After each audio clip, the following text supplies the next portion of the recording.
चलिए आज हमारे शरीर के अंदर मौजूद एक कमाल के डिलीवरी नेटवर्क को समझते हैं, यानी हमारे परिसंचरण तंत्र को। ये सवाल शायद कभी ना कभी दिमाग में आया होगा, है ना, कि आखिर एक सांस में ली गई हवा हमारे पैर के अंगूठे तक का सफर कैसे तय करती है। इसका जवाब किसी जादू में नहीं, बल्कि एक बहुत ही शानदार सिस्टम में छुपा है जो हर पल हमारे अंदर काम कर रहा है। तो आइए इसी बायोलॉजिकल हाईवे पर एक चक्कर लगाते हैं और देखते हैं कि ये पूरी यात्रा कैसे होती है। ठीक है, तो सबसे पहले समझते हैं इस सिस्टम के मुख्य हिस्सों को, और इसकी शुरुआत करते हैं उस गाड़ी से जो सारा सामान लेकर जाती है, यानी हमारे खून से।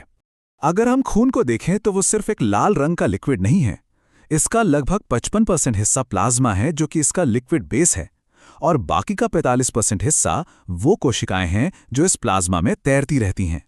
और देखिए, हर कोशिका का अपना एक खास काम है। जो लाल रक्त कोशिकाएं हैं वो ऑक्सीजन की डिलीवरी वैन है। श्वेत रक्त कोशिकाएं हमारे शरीर के सिक्योरिटी गार्ड्स हैं जो बीमारियों से लड़ते हैं। और प्लेटलेट्स वो एक माहिर रिपेयर टीम की तरह हैं जो कहीं भी चोट लगने पर फौरन काम पर लग जाते हैं। अब इस पूरे डिलीवरी नेटवर्क को चलाने के लिए एक इंजन तो चाहिए, है ना? और वो इंजन है हमारा दिल, एक ऐसा पंप जिसकी ताकत का कोई मुकाबला नहीं। ये सुनने में शायद यकीन ना हो, पर एक वयस्क इंसान का दिल औसतन सिर्फ 300 ग्राम का होता है। जरा सोचिए, मुट्ठी के आकार का ये अंग पूरी जिंदगी बिना रुके, बिना थके पूरे शरीर में खून पंप करता रहता है। इस पावरफुल पंप को 4 अलग-अलग हिस्सों या चैम्बर्स में बांटा गया है।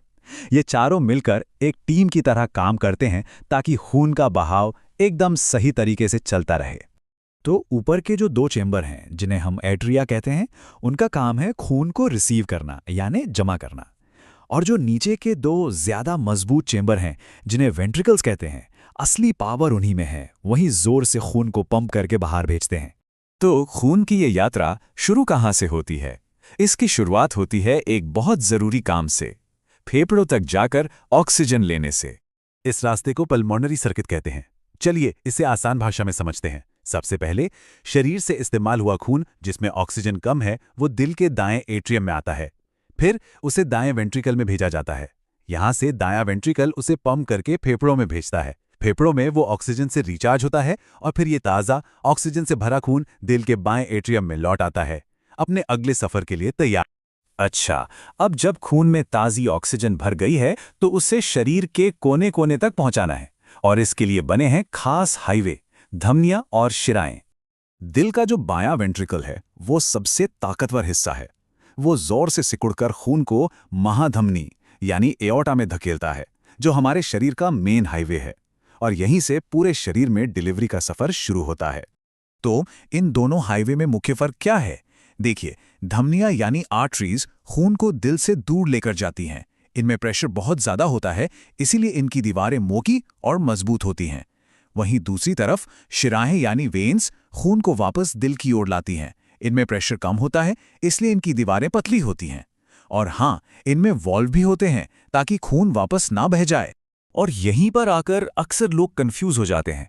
हमने जो नियम सीखा कि धमनियों में साफ खून और शिराओं में गंदा खून होता है, उसका एक बहुत बड़ा अपवाद भी है। तो असली बात यह है, धमनियों और शिराओं का नाम इस आधार पर रखा जाता है कि वो खून को किस दिशा में ले जा रही हैं, इस पर नहीं कि खून में ऑक्सीजन है या नहीं। धमनी हमेशा दिल से दूर जाती है और शिरा हमेशा दिल की ओर आती है। इसीलिए तो पल्मोनरी धमनी में ऑक्सीजन रहित खून होता है, क्योंकि वो दिल से फेफड़ों की ओर जा रही होती है। तो हमने खून की यात्रा के दोनों हिस्सों को समझ लिया। अब जरा देखते हैं कि ये सब मिलकर एक लगातार चलने वाला चक्र कैसे बनाते हैं।